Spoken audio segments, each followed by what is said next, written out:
this. I left the city, I've been browsing, treading water that they drowning. My head on a swivel, yeah. It's only really my surroundings.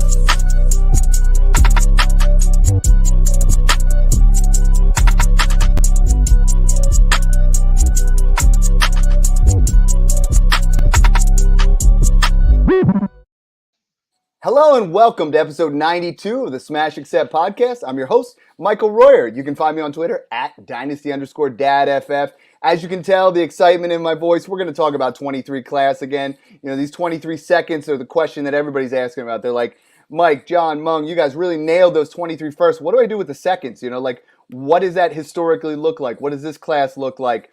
And in order to do that, you know, we were going to come at you on Tuesday like we usually do. We're coming at you on Wednesday. Fresh off his flight, he needed his entrance music. Here we go.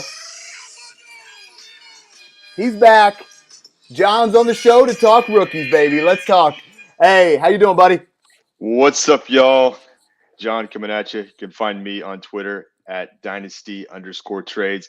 So good to be here, Dad. Can't wait to mix it up. This is like by popular demand. This is what people want to talk about. We like hit the 23 first. Now we got to move on to the seconds. Talk that a little bit. Exactly. There has not been buzz around a class like this since 2020. And before we jump into that, I mean, we'd be remiss to not talk about, you know, Scott Fishbowl 12 is, you know, a lot of our guys are getting invites in the Smash Accept, you know, Patreon chat. You know, you, myself, Mung, Pope, Kluge, everybody from that is in there. And I'm super excited for it. You know, raise that money for charity, Toys for Tots, you know, Fantasy Cares. And, you know, now we get a little bit of little bit of strategy in here, you know, with the 3-round reversal, and you and I are going to do a pod to really kind of go over some strategy here. But like, this is the fun time. We're in the group chat. I'm in the 108 division. There's people in there. We're just talking it up. You know, I'm in the Philadelphia division. You know, and I made my my banner with Jalen Hurts and Rocky, and just talking with those guys. And this is what it's all about right now. It's just that talk, that camaraderie, building that network, and just building the Scott Fishbowl and you know, all the things for Fantasy Cares up this time of year. Yeah, I'm loving it. Definitely got to give back. And that's one of the things I love about this the most is just everything that it does for the community and all the charity. But I thought if I can do this, if you don't mind, Dad, I'm actually on the clock in a mock right now. Ooh, and I thought this would be kind of cool so I chose the 12th pick. So we're calling ourselves the 12s. In a group chat. There's some ballers in there. Super creative. Yeah, the 12. Yeah. We're working on it. But so I started off at the turn, the 112-201 with Christian McCaffrey and Tom Brady, which I was feeling pretty good about. The fact that McCaffrey was still there. I think he could bounce back big. Good, high ceiling guys. That's that's my hope at 108 is I'm seeing Taylor and 7 quarterbacks, and if the right thing happens, one of those guys falls. If not, I'm taking McCaffrey. I mean, in a play like this, you got to take the highest ceiling possible. That's it, absolutely. And I thought Brady, you know, he finished, I think, 3rd overall in Scott Fishbowl 11 scoring. It's all about the accuracy this year. Completion rate is big. So those are my first 2 guys. I'm back on, again, 3rd round reversal. So I start the 3rd round. I'm on the clock here. What do you think? I could go with another running back. You got Dalvin Cook or Joe Mixon. Then we got wide receiver Devontae Adams is still on the board. Let's see. You said it right off the bat. I mean, when we do our hot take show, Dalvin Cook is my dark horse RB1 overall. That's kind of what I was thinking. I think that is the way to go there, especially at that. That's a steal at that point, buddy. I think so too. You got to hit the board there. Speaking of boards, guys, you see it behind me. DraftKits.co. You know, you guys put in code SMASH, you get 10% off. I'm working with Scott right now. Hopefully that we could get these for like the live drafts for Scott Fishbowl. You know, we're trying to get some things going. DraftKits.co puts out the best draft boards. I got my fire Patrick Mahomes behind me. Straight fire. Next week, we're filming a commercial. You should see my kids' draft board. It's phenomenal. It's so cool. Nice. They put the best custom boards out there. They got the base boards, pretty much anything you got. They got the high. Look at these things. You got Breece Hall on there. You know, you got all your rookies on there. Those high graphics. Loving it. 1-inch stickers. I mean, literally, they make the best draft boards out there. DraftKits.co. Go over there. Tell them John, Mung, myself, we sent you 10% off by using code SMASH. Some of that money comes back to the podcast, and we love when you guys, you know, support what we're doing. Speaking of which, Patreon chat is blowing up. Oh yeah. I mean, there are new people added every single day. And I mean, I had a comment the other day from, I believe it's Chris Tulia messaged me. He goes, right now we're offering a referral bonus for people that add. He goes, Dad, I know you're offering a referral and I can get some money, but like, I don't want my league mates in here. Like, that's how awesome this group chat has been. Yes. He's like, it's such a competitive edge. Guys, hit up John or myself or Mung. We will get you put in there, and it's only it's so $12 a year, $1 a month. Seriously. Some people say it's a cup of coffee a month. We're literally doing $1, for the rest of June. Yeah. We want you guys in there, and it's going to go up Easy after that. smash. But right now we're running that deal. So super excited, John. We got all that stuff out of the way. Now let's talk these 23 seconds, man. Let's do it. Let's jump in. I think people are like, well, it's just a second-round pick, right? And we talked about how hot those 23 firsts are. And the second-round picks, for you guys that don't know, I mean, there are historical hit rates. So since, we're talking the last 8 years, the hit rates for players. And a hit rate, just to be specific, is a guy becomes a wide receiver 2 or better, a RB2 or better, or a QB1 in that status, or a tight end. I believe it's not a tight end 1. Yeah, I think it actually is a tight end 1 season. So you're in that area. If you hit that one time, it's a hit. And that's what we're looking for here. Since the last 8 years, tracking things down, first round rookie picks hit at 45.8%. So around 4 out of every 10 first round picks, maybe almost not bad. 6 out of your 12, they're going to hit. And they're going to give you one RB1, RB2 season, or a wide receiver 1, wide receiver 2 season. Your second round rookie picks, and this is a surprising one, but right now, because we've had such good classes from 2020, 2017, even 2021 a little bit, is 30%. So, 3 out of every 10 in that round, they're going to hit. And that's not bad. You drop into that third round, John, and it is, right now it's at 9.3. It's historically been around that 8%. You're looking at one guy out of that whole third round. You're trying to hit that one guy. And that's where you and I have talked. My third round picks, I never pick them. I just use them to sweeten deals. That's right. And that's where I'm at. But 23 seconds are another, they're another beast. Everybody wants the first. And then on top of that, I did a little bit more digging, and this is where it gets cool. Okay. So historical hit rates of 2+ hit seasons, meaning they've already, in that 8-year span, they have hit twice. So they've been a top 24, running back or wide receiver, top 12 quarterback or tight end. And that's 31% for first rounders, 18% for second rounders, and then all the way down to 4% for third rounders. Just further reiterating what we've been talking about. You want them first, but these seconds, they have value, John. I mean, people are saying, no doubt. I'm seeing people out there like, well, I'm just sweetening the deal with a 23 second, or I'm giving up a 23 second for a guy, that's going to fill in for a couple of weeks. And I am really, really telling people to hit the brakes on that a little bit. Yeah, I think you have to be careful here, especially if these seconds could be in the top half. I mean, because this is such a stacked draft. And I already posted my 23 firsts. We talked about it, split it up, did a couple episodes. Because the top of the class is so good, it's going to push down some talent into the second round.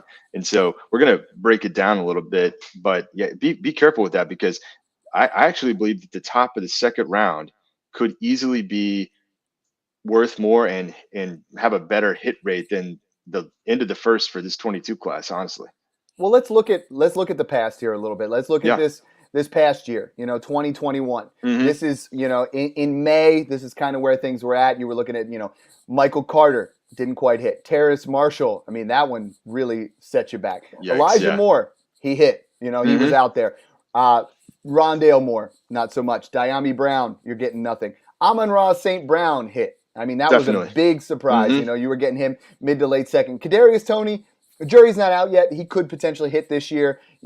Pat Freiermuth, that was a hit. He ended up being on there. Kenneth Gainwell, he gave you a couple weeks in there. Chuba Hubbard was a guy that for a couple weeks gave you some solid production. And Nico Collins. Those are your basic guys in Superflex. Those were your second-round picks. Maybe Ramondre Stevenson, who I think potentially hits this year as well. Yeah. So that was considered a down class, and I don't want to compare 2023 to last year's class. What I want to compare them to, and what we need to compare them to, is the 2020 class. We've been comparing this the whole way here. If you had seconds in 2020, you hit hard. I mean, we know about the first rounds. We know about Burrow and Herbert and DeAndre Swift, Jonathan Taylor. I mean, if you had first and you didn't take Keyshawn Vaughn or Jalen Reagor, you won. You hit. Right? You nailed it. I mean, it was the highest hit rate we've ever seen. I mean, 10 out of 12. It was amazing. That's insane. But if you look at the second round, John, I mean, this is mind blowing. Pretty amazing. Yeah. I know a lot of you guys, it is 2022 and you're only getting into Dynasty, but if you kept those 20 seconds, listen to these names that hit. You're talking Antonio Gibson. He's been a fringe RB1, definitely been in that RB2. T. Higgins, right now, T. Higgins is not only a second round rookie pick in that draft, he's approaching second round startup value. I mean, really, it's crazy. Literally worth multiple firsts. You got Michael Pittman, who's on the rise, finishing at top 15 wide receivers, and right now you can't buy him for less than a first. You have Brandon Ayuk, who's, he's had some flashes in there. Guys that didn't quite hit yet, but they're still great value. You had A.J. Dillon in there. You had Chase Claypool, and good gravy. I got him at 212, pretty much all my drafts. Jalen Hurts. I got my Eagles shirt on. Jalen Hurts was going late second. He was. In a lot of your, super flex drafts. And guys, I mean, if that isn't the proof in the pudding, I mean, we are talking about an absolute smash class, just like 2020. You can anticipate some absolute value here in a similar way that you did in 2020. And I personally, I collected a lot of, I have 9. Got to shout out to Kyle Costa. He finally gave him his first. I got 23 firsts in Smash 3. I had to give up A.J. Brown in the deal to try to sweeten it up. But now, according to Dynasty Nerds, checking the app, I have picks 1 through 9, which is going to be crazy. sexy. It's legendary. I accumulated 723 seconds, and you're going to hear how awesome this class is. John and I are going to go over it. But if you guys can get them in deals, I am all for it, And I think the biggest thing to me is I'm getting questions. Hey, Dad, what do we got here? This is my pick, and what we tell you guys all the time when you put hashtag smash accept, when you tag myself, Mung or John, give us the league size, give us the direction, because these 23 seconds, John, I mean, I want you to go back and check, but if it is if it's a 10-team league, the 111, 112 that you had in those top 12, those were some studs. Yeah, and there's Quentin Johnson, could Absolutely. be Michael Mayer, could be Tank Bigsby. And you and I have been talking about this. There will be at least one, if not 2 quarterbacks creep into that first round if you're talking Superflex on top of, the guys that are already there. They're going to start creeping up there a little bit.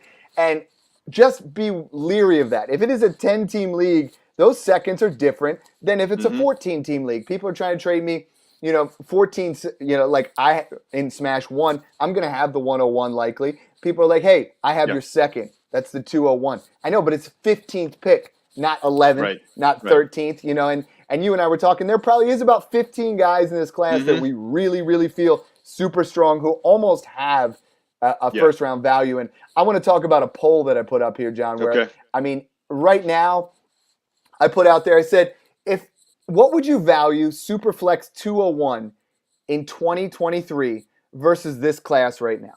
I put the 107 to 108, 109 to 110. No change at all. It's the 201. Class to class doesn't matter. And then the other section was just for comments.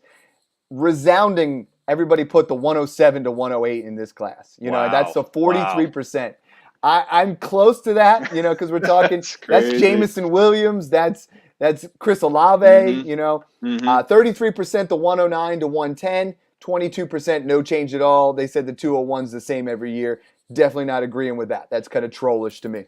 But talk to me a little bit about this. Talk to me a little bit about where we're at, who some of these early seconds are, who are these guys that who are we comparing, right? I mean, let's say 107 to 108, that's Jameson, that's Olave, 109, 110, let's call that Watson and Sky Moore. How do those guys compare to the early part of this class? And who is your let's start with it. Who's the 201? We did 1 through 12. I don't know if you have those where you can recap real quick for everybody and then jump into these seconds.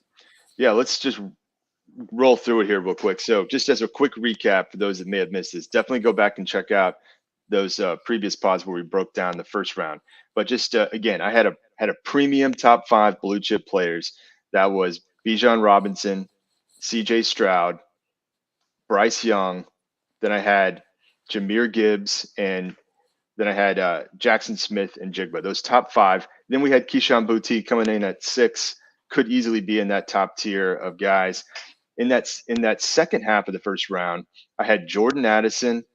I had, let's see, it was Zach Evans at running back. I had Sean Tucker at running back. And then we had Quentin Johnston at wide receiver, Michael Mayer, crazy tight end, and then Tank Bigsby. So those are your first round picks. Now, like you just mentioned, there are going to be some QBs. It's almost inevitable that we'll see other QBs other than Young and Stroud move into the first round of Superflex draft. So what that's going to do is push back some of that talent I just rattled off into the second round. So if you're getting a guy like Michael Mayer at tight end, who could be like a tight end 6, 7, 8 range, like the day he steps on the football field, he's like that good in terms of dynasty rankings. So get those kind of guys pushed to the second round. So there's some QBs. Yeah, I've had some questions about him. They're like, compare him to, say, T.J. Hawkinson versus Kyle Pitts, and I'm like, I keep telling people there are no more Kyle Pitts. Yeah, if you did not get him in your startup or your rookie draft, Kyle Pitts is unobtainable at this point. Right. But how does he compare to T.J. Hawkinson? Yeah, and he really will be the best tight end prospect coming out. Let's say since Hawkinson, but I think potentially better than Hawkinson. If I had to make a bet, I think he could easily be better. I think that he'll go early in the first round, top half of the first round type prospect out of Notre Dame. He just has everything that NFL teams want. And so imagine getting that guy in the early second round and what that would be worth.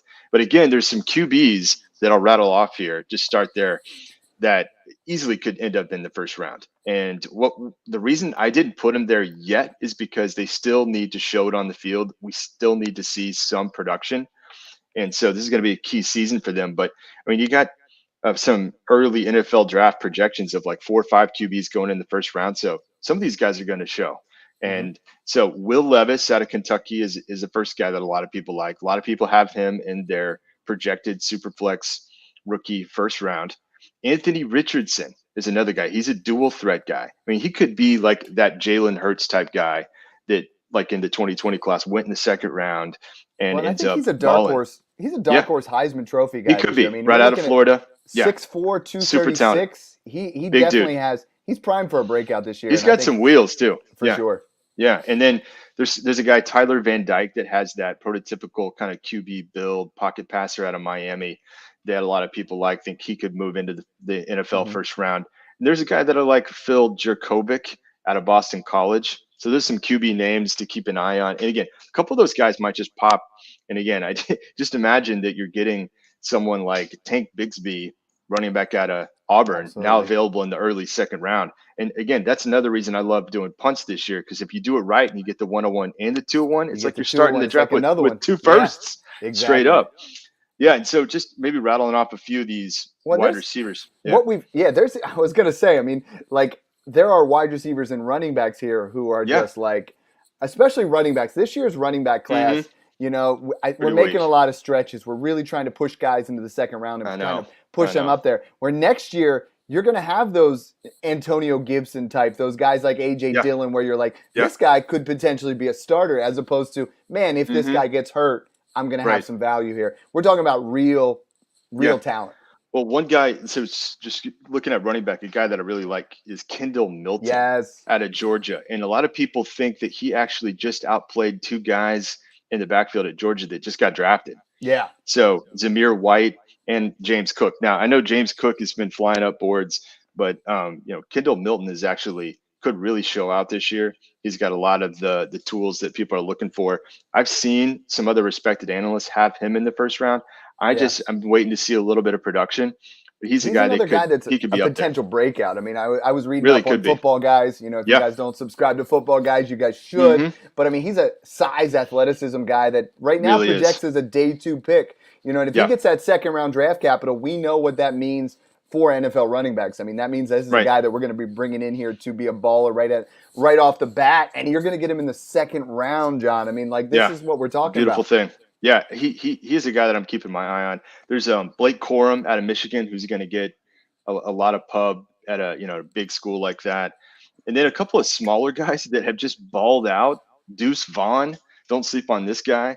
I heard Ray talking about him, and loves the kid. He just has bald. He's just production galore, but he just doesn't have the size. Same thing with this other guy, Devin Achane out of Texas A&M. Mm-hmm. So could be some guys that you need to keep an eye on as well that could be just nice assets to pick up in the second round. So love those four. And then if I just had to quickly rattle off a few wide receivers here, that Jermaine Burton is one guy that a lot of people actually have in the first round, but a guy that could have easily been in my first round that I think would be debatable 201 here is Josh Downs, who's coming out of UNC. He really put up pretty sick production with Sam Howell this past year. What I want to see from him is, can he do it again with a quarterback that maybe doesn't get drafted in the NFL? Yeah, I mean, for people that don't know that name, I mean, you're looking at 101 receptions, 8 touchdowns, 1,335 yards. Yeah.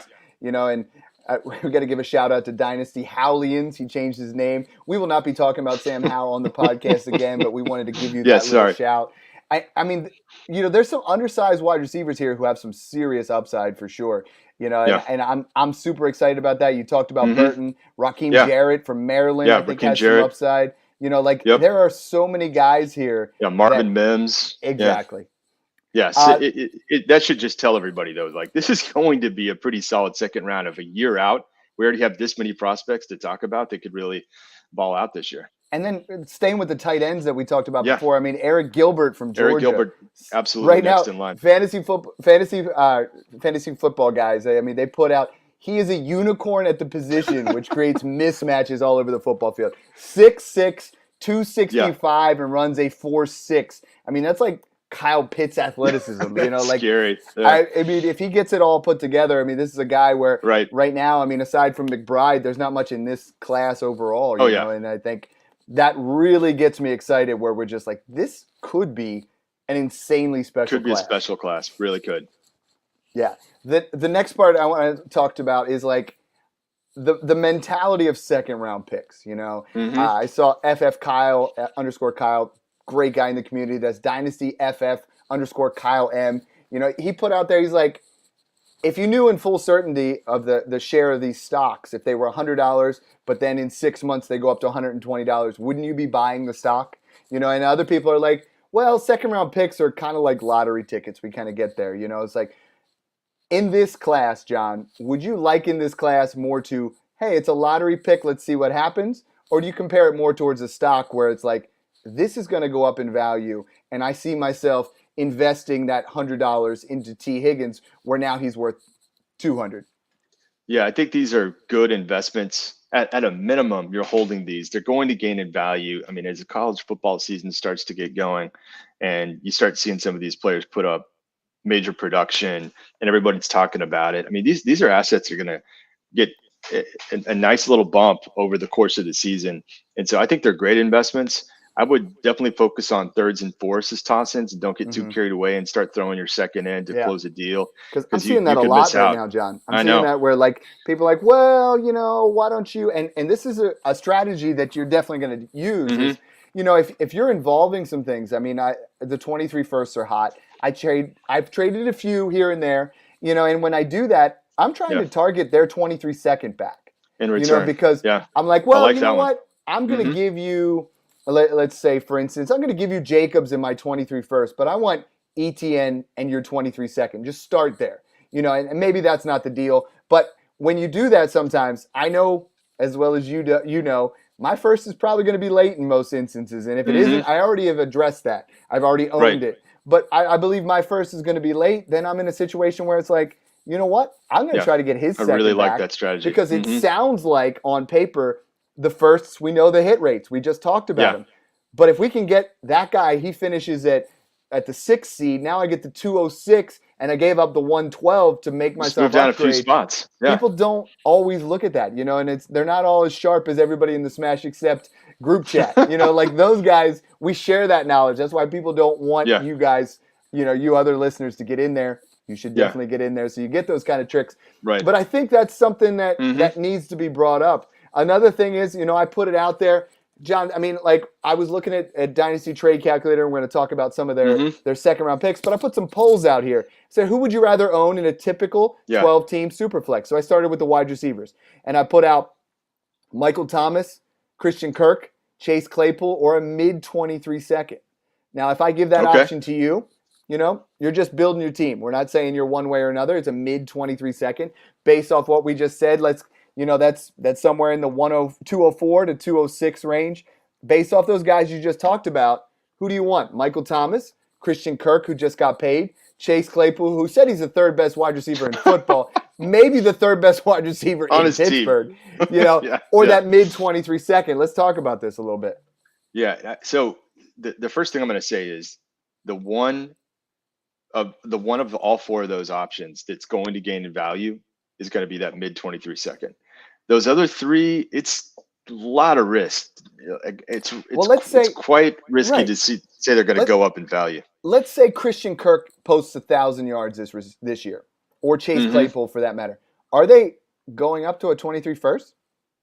No, I can't see it. No. Would they be worth more than that mid 23 second? Maybe that's like an early 23 second if they ball out.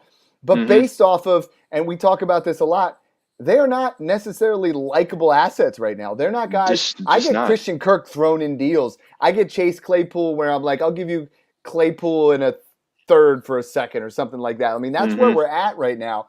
So I think the one we definitely got to talk about a little bit is Michael Thomas. If you're a win now team, I'm waiting. And what I've been telling everybody about Michael Thomas, John, is he's got to be on the football field first, right? I mean, we don't even know if he's going to be out there right now. We see things. We thought he was going to be back next year or last year. We thought he was going to be back the end of 2020. Michael Thomas is an enigma.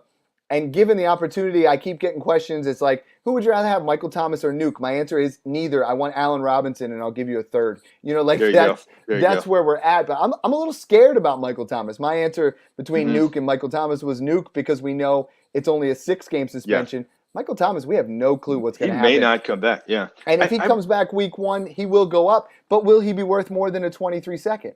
Yeah. Now, if you're risk averse, I'm telling you, you're just going to take that second rounder. Now, if you are a contending team and you think you can roll the dice and you like the ceiling potential for Michael Thomas, maybe he's still the wide receiver 1 in New Orleans, then that would be the only one that I'd potentially consider there. But it would have to be a contending team. Yeah. 31.6% of people said Chase Claypool. That tells me if you can get a 23 second and a Russell Gage, or a 23 second and another toxin, someone thrown in there. Even, and people talk Paris Campbell this time of year all the time. But a guy like that, you can just get someone thrown in. Maybe, the guy's tired of Laviska Shenault. Maybe the guy's tired of, certain wide receivers in that range. Get that thrown in and make that insulated. Christian Kirk at 18.4%. 18.4% of people said they would rather have Christian Kirk than a 23 second. I don't know what league that is in, but if I can get that, I am taking that. And Michael Thomas, 30.6% said Michael Thomas. Now, this time of year, we do get those redraft people jumping back out here. But, John, that tells me these mid-23 seconds are not valued enough so far. That's the big takeaway. Because I didn't say random. I said mid. These are good players. That's the big takeaway for our listeners right now is, wow, okay, looks like there's definite value on the market. Go pick one up, get a toss in for one of these other players that could easily depreciate in value. Let's talk about the next poll then. We're talking running backs. Who would you rather own in a typical 12-team Superflex? Miles Sanders, I'm going to take him out of the equation because he got over 50% of the votes. I mean, I think I've been hyping Miles Sanders where I think this is going to be a pretty good season for him. So let's take him out of the equation. We got Clyde Edwards-Helaire, everybody's dream guy in 2020, but now it's kind of crowded there with Ronald Jones and with Jerick McKinnon and Derek Gore and Isaiah Pacheco, who everybody spent way too much money on their fab because he's, on the bubble. Damian Harris or a mid-23 second. So, again, if you're a win now team, I have no problem with a guy going out there. Mung and I debated CEH versus Damian Harris last week. I have no problem with you going out in there and trying to buy that. But there is no scenario here where Damian Harris becomes more valuable than a mid-23 second. None. No. Even if he gets 1,200 yards and 12 touchdowns, people are still going to say, he's in that New England offense, and Ramondre Stevenson is still there. They were dead even. Dead even. Damian Harris in the mid-23 second. I would sell Damian Harris for a mid-23 second any day of the week. CEH was a little bit higher, but I feel like, again, you get CEH for a mid 23 second and a little bit added in there. Guys that I'm trying to get added in, Khalil Herbert, I think, if Montgomery goes down. Some of those handcuff guys, your Gus Edwards, your, even, maybe Ramondre. Yeah, exactly. The guy that could pick it up next year when Damian Harris is out of town. Again, that's kind of an interesting poll. We go into quarterbacks. Now, this is where I'm like, I understand that Superflex, as soon as a guy starts, he's worth a first for most people. But if you go in your league and you try to trade any of these three guys that I'm listing here, it is not easy. So we got mid 23 second, Daniel Jones, Carson Wentz, and Matt Ryan. Right. Who do you want in that? Let's say who in that group will be worth more than a mid 23 second next year in any scenario? I mean, I'm kind of tempted to just say, get what you can for these guys while they're aging, unless you're absolutely depending on these guys to contend. Yeah. I like Matt Ryan, and I think he's in the best spot right now heading into Indy of those other guys. And you can tell yourself a narrative about any of these three having a solid season. Matt Ryan, going into the Colts system, better offensive line. Carson Wentz, new situation. He's got Terry McLaurin, and maybe he gets another shot. Brian Daboll comes in with Daniel Jones. You can tell yourself those narratives. But no matter what, I cannot see any of them being worth a 23 first. And a mid 23 second is a nice cash out. John, Twitter says the only one even to a mid 23 second is Carson Wentz. Which, to me, Carson Wentz probably has the highest ceiling of any of them for this season. He might have the most longevity even. Yeah, exactly. These guys could be out of the league in a couple of years. Daniel Jones, 20% of people said Daniel Jones. 46% said Matt Ryan. So, I think, again, we're talking about these 23 seconds. There's quarterbacks here who could start over these guys at a second-round rookie pick next year potentially, Right. I think it's hard to get. I think people just kind of think, you know what, I'm not going to be able to get a good QB in a rookie second round. But again, it can happen. Justin Herbert was slipping into the second round. Josh Allen was slipping into the second round. Yeah, Jalen Hurts. Mac Jones slipped into the second round. There's some quarterbacks here that are going to get pushed back. Stroud and Young are going to go top four, top four, top five. There's no debate there. But there's going to be some quarterbacks. There's going to be somebody who pops in here who's in that late second, that late first round that might push in there. We push some of these running backs. You're going to get good value. The last poll that I put up was, what tight end would you rather have? Again, 23 second. Dawson Knox clearly won this one. I threw that in there because I love talking about Dawson Knox. Go get him. But Noah Fant, Albert O, and a mid 23 second. Which one of those will be worth the most next year? This one's the easiest one of all. I got to take the mid second. Yeah. And this dead even at 18.2%. You have to have a tight end. Albert O tied the mid 23 second. Albert O, no. Albert, no. We're not doing that. Come on. Albert, Noah Fant at least has the draft capital, and we want to make Albert O a thing. Heck, we want to make Cameron Braid a thing. I keep seeing it all over Twitter. That he's a tight end one. People want that guy. It doesn't take much to be a tight end one these days, but people want that. And I think we just talked about two tight ends in this class where just because it's a tight end, you might be able to get, Michael Mayer later on there. You might be able to get as a late 23 second. You might be able to get, some of the other guys that we're talking about here. So, guys, what we're trying to say is this 23 class is special. It's not just top-heavy special, but it is deep like the 23 or the 2020 class. So let's not just burn these things. Let's not just throw them out there. That's right. Yeah, I really feel like the big takeaway after looking at those polls is people are kind of sleeping on these second rounders next year. All the hype has gone to the first round, and rightly so, but it just tells me that people might be kind of trailing on the value. And so get ahead of the market there and see if you can't pick up a couple of these. And obviously it's possible. You said you have how many, like seven seconds on top of the 9 first. If you work these deals and kind of convince them to throw in their second, man, that's going to potentially be big return value.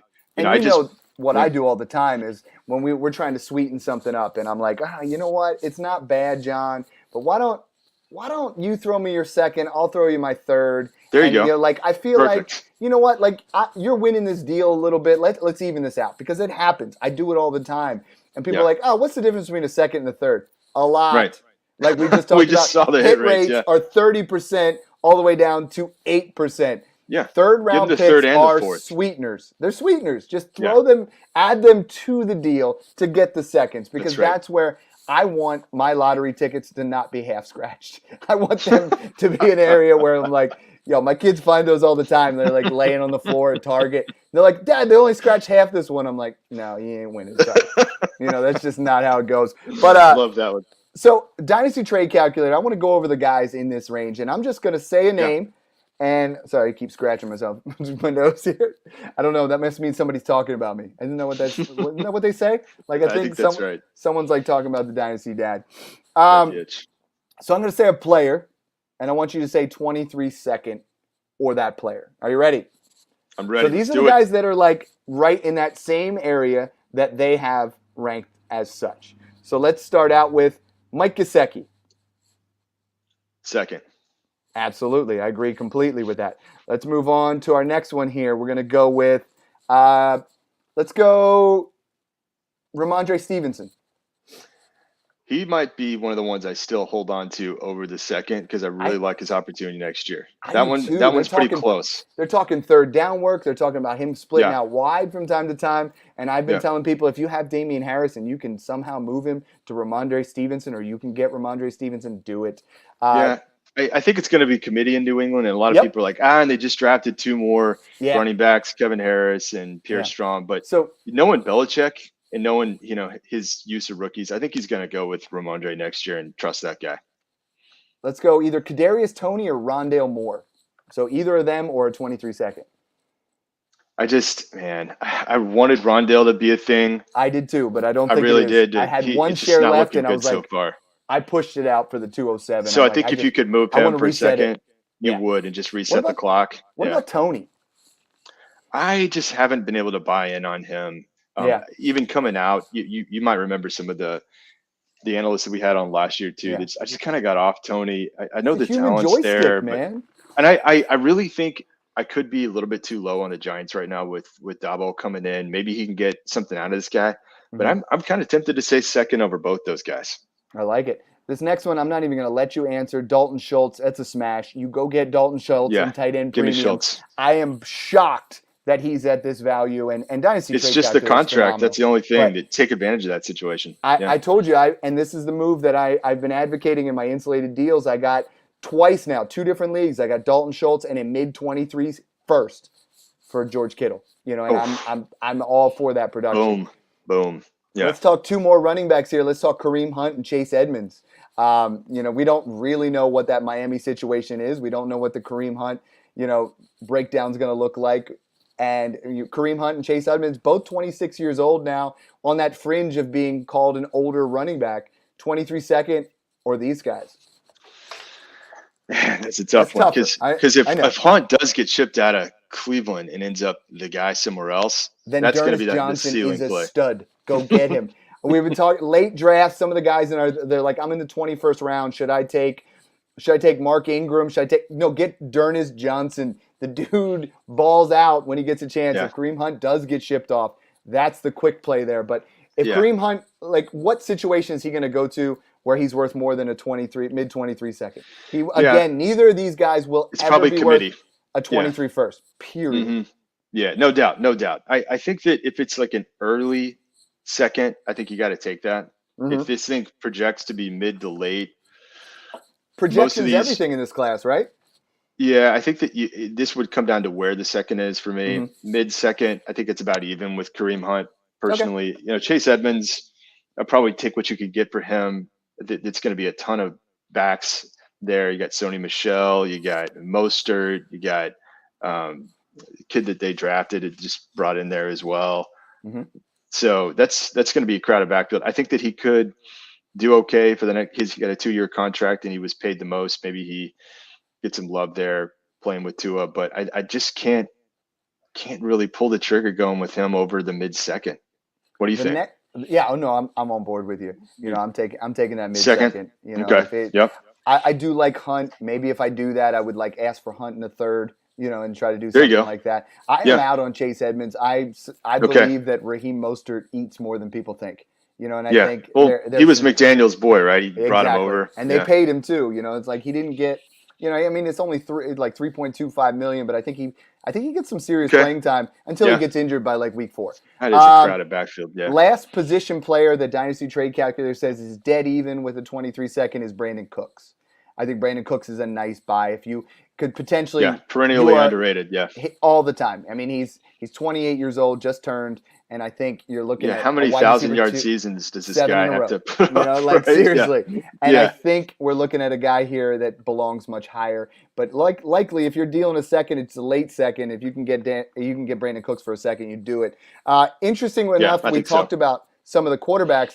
Instead of Matt Ryan, maybe I should have had Jameis Winston on here. But I mean, they have Jameis Winston dead even with those guys in a super flex, that mid 23 second. I kind of almost this one's tough. QBs are tough. They really are. Whatever kind of narrative you tell yourself about Jameis Winston, he could very well be the starter for 2 years in New Orleans because one, they're in a bad cap situation. Their cap situation's bad. They're out of picks. So I mean, if Jameis Winston plays adequately, he's potentially the starter there for the next 2 years. So you're buying a quarterback on the cheaper end. Also, I think maybe famous Jameis there. Yeah, but he could be in a situation where he's out in less than that. Right. Let's talk about these are the guys that DTC says this is a 23-second plus. Okay. So let's say Michael Gallup. So if it's a 23, like the way they have theirs listed is mid 23s. They haven't come out with their early, their mid, their late yet, which is I love when they do that. But let's call it mid. Michael Gallup. Michael Gallup is now 26 years old. Will Michael Gallup ever be worth a first-round pick? I just can't see it. I know that's going to be a high octane Dallas offense, but I think that we're all pretty much consensus saying CeeDee Lamb will be the guy. Still got Dalton Schultz. They brought in a couple other guys, Jalen Tolbert.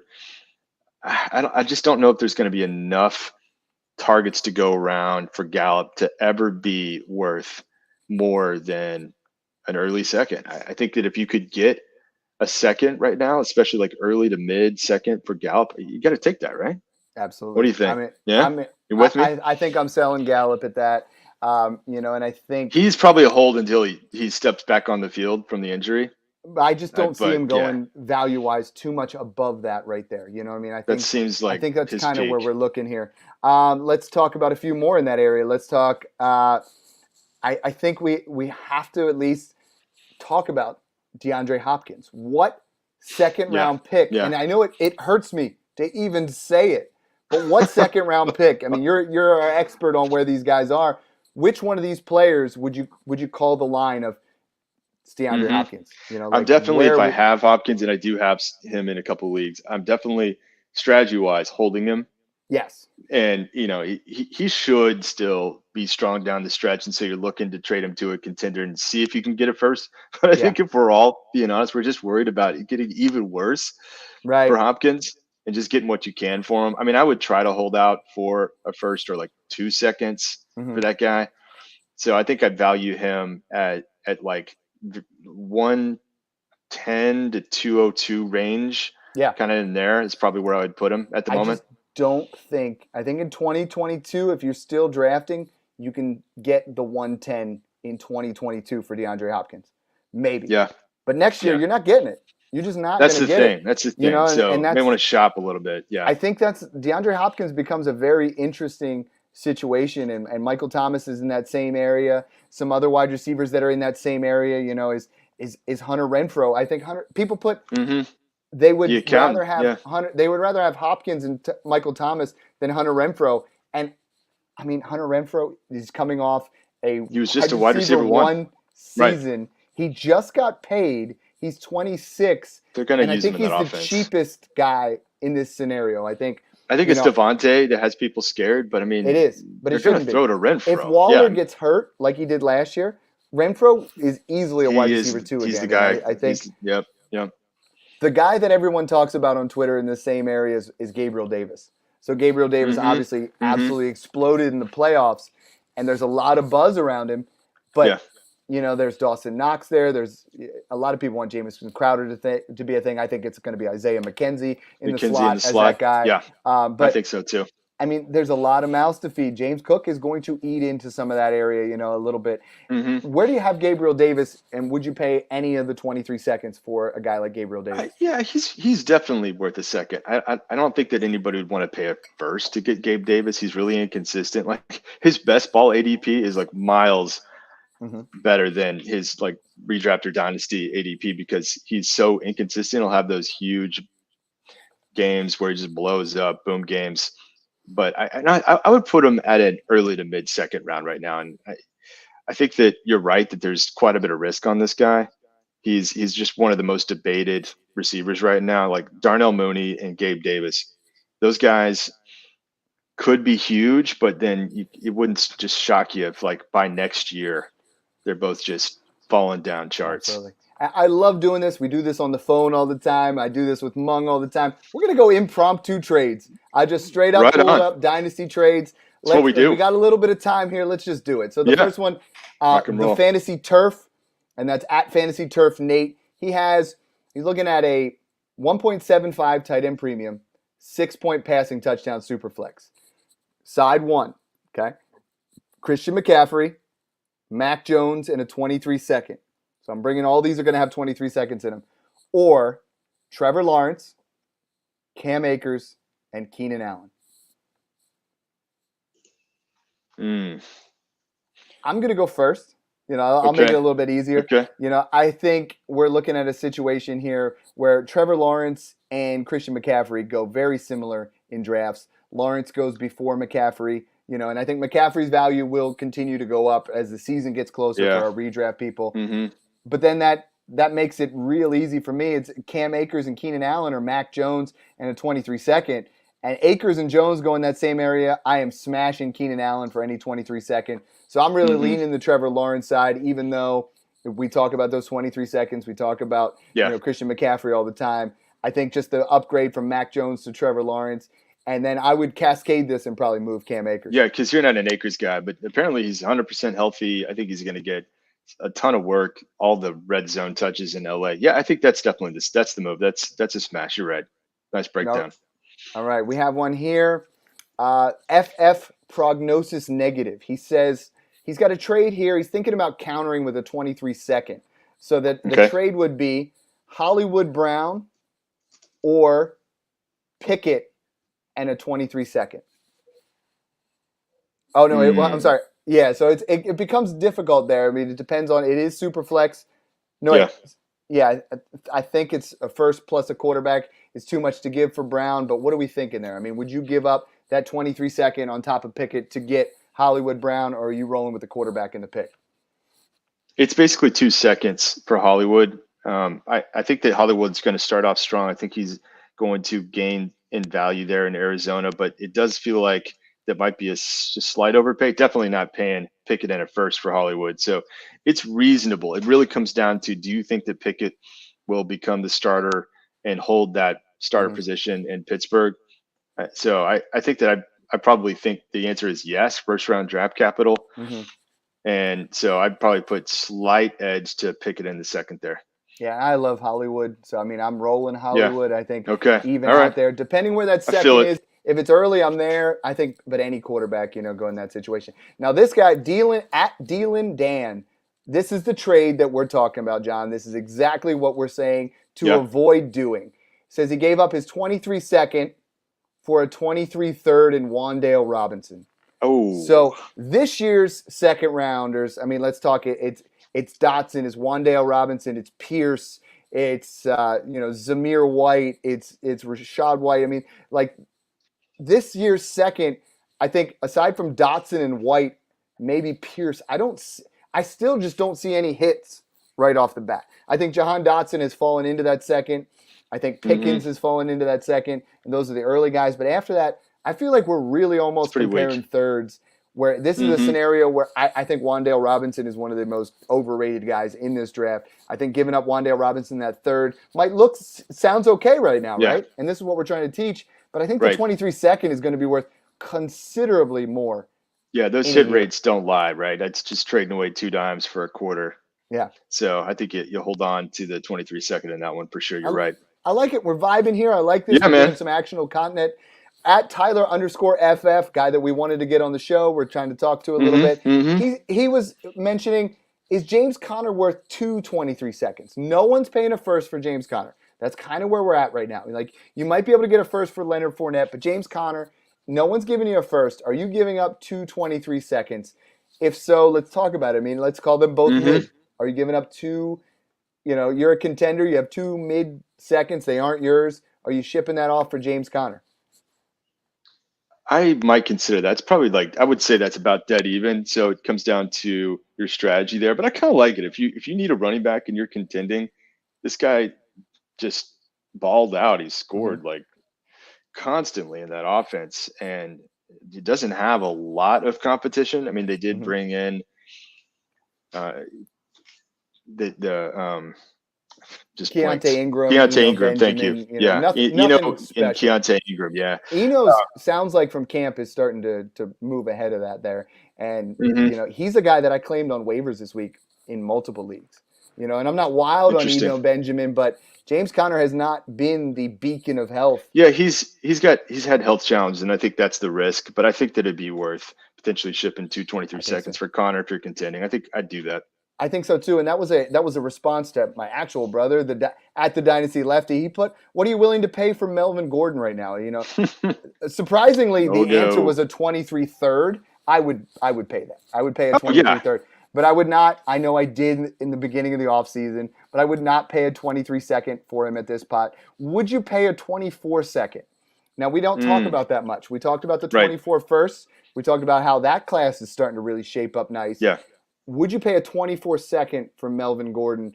My thought process is, even if Javonte Williams goes down, I think you still can buy him for a 24 second. Like, the owner is likely selling in that scenario. Yeah, and the way that, for our listeners, the way that in trades that I often will try to value a year further out is like call it an N-1. So a 24 We're doing some algebra. Yeah, I'm going to stay with me for a second. Like a 24 second, I would value as a 23 third. A 24 third, I'd value like a 23 fourth. So you just move it around because you're having to wait on it that much longer. And if you can make moves like that, it's probably worth it. But in this case, yeah, if I'm contending, no go for that cheap, sure, I would do it. I love it. We're talking dynasty trades and we're willing to break out algebra, but the one thing I don't want to do is do Common Core math with my children. We don't even need to talk about that. Mental math is out the window. Speaking of mental math, let's move one here from Phil Sorensen at Phil4Fantasy. And this is a fun one for me because I'm going to tug at your heartstrings, and then we're going to go with my breakout guy here. Okay. Joe Mixon for ETN and a 23 second. Now, I have advocated for doing this. I have traded Austin Eckler for Etienne and a first. But Joe Mixon, are we that willing to say, put your stamp that Etienne breaks out? Because if he doesn't, you just gave up Joe Mixon. But if he does, you just got younger and you got one in 23 seconds. This is kind of a fun trade. Twitter went 55% Etienne side. Okay. I'm probably, you're right. You nailed me on this. I'm probably going to stick with Mixon because I just love the situation. The offensive line just got better. I think that he is, could still be a top 5, top 7 running back for the next couple seasons. Mm-hmm. Proven, got the production, like the team a whole lot better than ETN. Mm-hmm. I don't think that he's going to get used in the passing game nearly as much as ETN, so that's kind of appealing. But I don't know that the second would be quite enough for me to make that move. It's really close. What would you do? I think this you is take very it. team. This You've is been very hyping team built, ETN, right? Yeah, I love it ETN. Is. I'm buying him everywhere. And smash like all the smash leagues. That's a fun one. They're trying to extort me. They want like 2 firsts and a second, and they're like, Dad, you ain't getting him cheap. I know I predicted his breakout, but come on, he's the next DeAndre Swift. I think if I'm an all-in contender. And I'm not trying, this is it. My team's looking pretty old. I got DeAndre Hopkins. I got out. Yeah. Then I'm keeping Mixon. If I'm at a spot where I have my wide receivers are Chase and Jefferson, and I have young quarterbacks and young core, different builds. I think I'm going to go with ETN there because I think I can take that second and add something and go there. I think so. Okay. The next one sent in from at Vic Shimmy. I like that. All right. Amon-Ra St. Brown, who I think is just one of the most polarizing groups. Yeah. Our guys in Smash Accept Patreon compare him to an off-brand Oreo. Yeah, there's a lot of talk on there about cookies. We don't just talk football. Yeah. We talk cookies. We talk about life. But jump in. So Amon-Ra St. Brown, Chase Claypool, who wouldn't even count as a Hydrox. He's like a really, really off-brand. And a 23 third or a 23 first and a 23 second.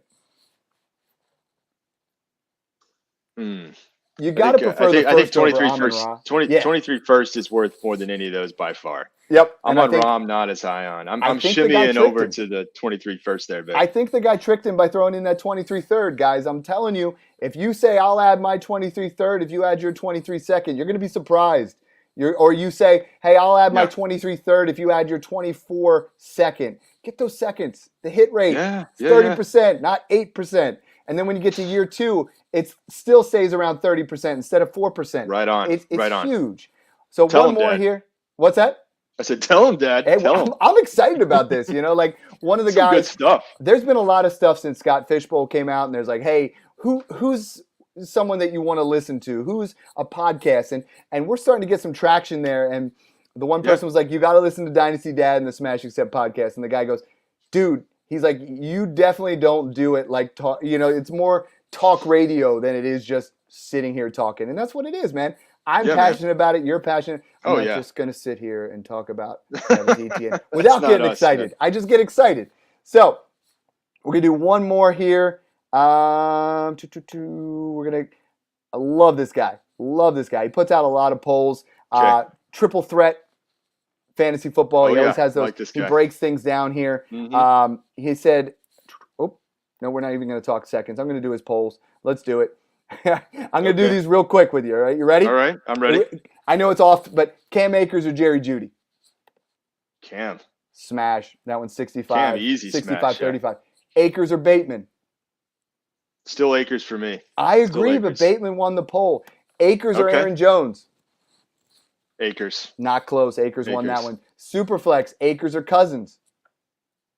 Still Akers for me. Yeah, he won a lot of those polls, and I think that's an interesting one. But what he has here at the bottom is 23 seconds now, and he almost hit what we were talking about. Gallup or the 23 second. And we already talked about that. 60-40 for the second, but that means almost half are considering Gallup, so let's do it. Alec Pierce or the 23 second. Twitter went 60-40 on that too. If you can sell that's the 23 Pierce second, folks. For a 23 second, just go do it. It's a 22 second for a 23 second. I know, and we talked about much that. Better class. If you're still in a draft and you can move out of the 22 second and add a 23, come on, you just go do it and then see what you can get on top, because you almost always can. The other one he has on here is 2 more, and we talked about him. Claypool versus the 23 second. Twitter's 55-45 for Claypool. I would reset the clock on Claypool like that. I would. 23 second versus Chase Edmonds. And they went 80-20, so you're not getting to that. Same with Miles Sanders was over there. Here's one that's interesting because we talk about him a ton in the Patreon. Tony Pollard or a 23 second. Twitter's dead even, 50-50. I think this might be one kind of similar to Ramon J. I might take Pollard on that one. I still just think that the ceiling scenario is so appealing. If something happens to Zeke, they move on from him on the contract, or he goes down again. Pollard for me. He is the premium handcuff. That's more than a handcuff. He's at least a flex-worthy guy. He's one of those guys that you want to make sure you have on there. So, I mean, John, this was fun. Talking about 23 seconds gets me excited. 23 firsts, we're excited. These names are going to start becoming household names, and you're going to find your next Antonio Gibson, your next Chase Claypool, your next Michael Pittman. We love Michael Pittman. Like, these guys are going to be in this class. Don't just give them away.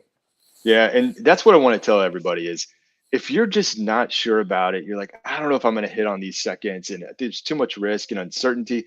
That's what Dad and I are here to do. That's why I've been doing all this research. We're going to help you hit on those 23 seconds. If you listen to the show, we're going to break it down just like we did tonight, but we're going to bring on a ton of analysts heading into the draft next year. I think that those picks are going to continue to gain in value. So listen to Dad, go get yourself some 23 seconds, get excited about it, and we're going to help you make sure that you cash in on those investments. Well, and most podcasts right now are talking about, well, this is your sleeper, this is your stash, these are the guys that are going to break out this year.